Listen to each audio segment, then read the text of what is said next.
हमारे channel motivational मंजिल में आपका स्वागत है। हमारे चैनल पर रोज ऐसी ही प्रेरणादायक कहानियां सुनने के लिए हमारे चैनल को सब्सक्राइब करें और घंटी दबाएं ताकि आपको हमारी नई कहानियां समय पर मिलती रहें। राजीव की कहानी एक ऐसे लड़के की कहानी है जो रोज अपने जीवन को जीता तो था, मगर उसकी आत्मा हर दिन थोड़ा थोड़ा टूटती जा रही थी। गरीबी केवल जेब में नहीं, उसके आत्मविश्वास में भी उतर चुकी थी।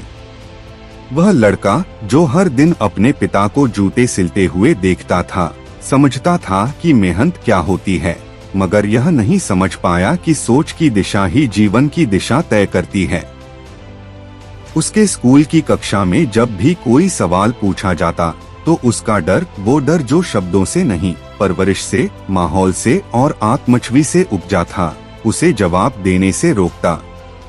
उसके आसपास के लोग, शिक्षक, पड़ोसी, यहाँ तक कि कभी कभी परिवार वाले भी जब उसे कमजोर, नाकाम और कमजोर सोच वाला मानते थे तो वह यह मान लेता था कि वो वास्तव में वैसा ही है।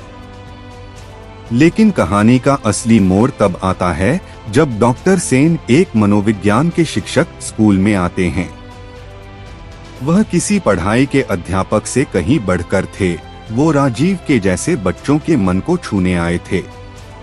उन्होंने एक साधारण सी बात कही, तुम वही बनते हो जैसा तुम खुद को मानते हो। यह वाक्य सिर्फ शब्द नहीं थे, यह राजीव जैसे हजारों युवाओं की नींद तोड़ने वाला एक आंतरिक अलार्म था। फिर उन्होंने रस्सी से बंधे हाथी की कहानी सुनाई, जिसे बचपन में एक पतली सी रस्सी से बांध दिया गया था और बड़े होकर भी वह रस्सी नहीं तोड़ पाया, क्योंकि उसका मन मान चुका था कि वह नहीं तोड़ सकता।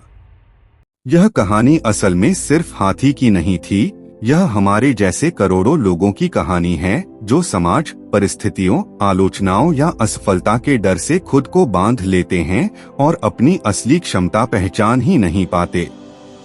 डॉक्टर सेन ने राजीव को मनोविज्ञान की वो शक्ति सिखाई जो किताबों में कम और जीवन में ज्यादा असर करती है। उन्होंने उसे बताया कि तुम्हारे हालात नहीं, तुम्हारी सोच तुम्हारे भाग्य की नींव रखती है।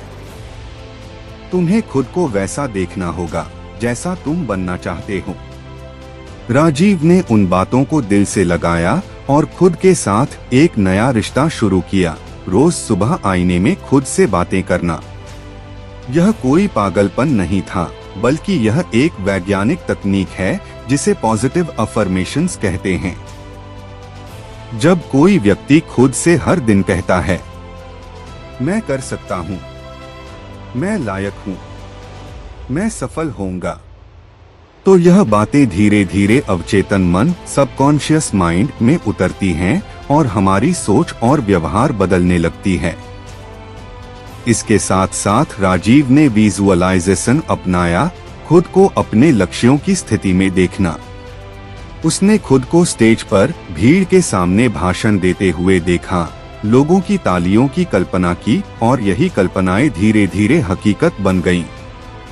उसने डिस्ट्रैक्शंस छोड़े, समय की कदर सीखी और दिल से मेहनत की। उसने 12वीं की परीक्षा में टॉप कर दिखाया। वो लड़का जिसे लोग कभी कुछ नहीं समझते थे, वही अब सर्वश्रेष्ठ बन चुका था। राजीव ने आगे चलकर मनोविज्ञान में पढ़ाई की, क्योंकि अब उसका मिशन बदल चुका था। वह अब खुद के जैसे हजारों युवाओं को यह सिखाना चाहता था कि डिग्रियां नहीं, सोच बदलो, जिंदगी अपने आप बदल जाएगी। वह मोटिवेशनल स्पीकर बन गया, वो भी ऐसा जो शब्दों से नहीं, अनुभवों से बात करता था। हर गांव, हर मंच पर वह आज भी रस्सी से बंधे हाथी की कहानी सुनाता है और कहता है, अगर तुमने अपने मन को जीत लिया तो पूरी दुनिया जीत सकते हो। आपकी सबसे बड़ी ताकत आपका मन है। अगर आप अपने मन को सकारात्मक बना लें तो कोई भी लक्ष्य असंभव नहीं।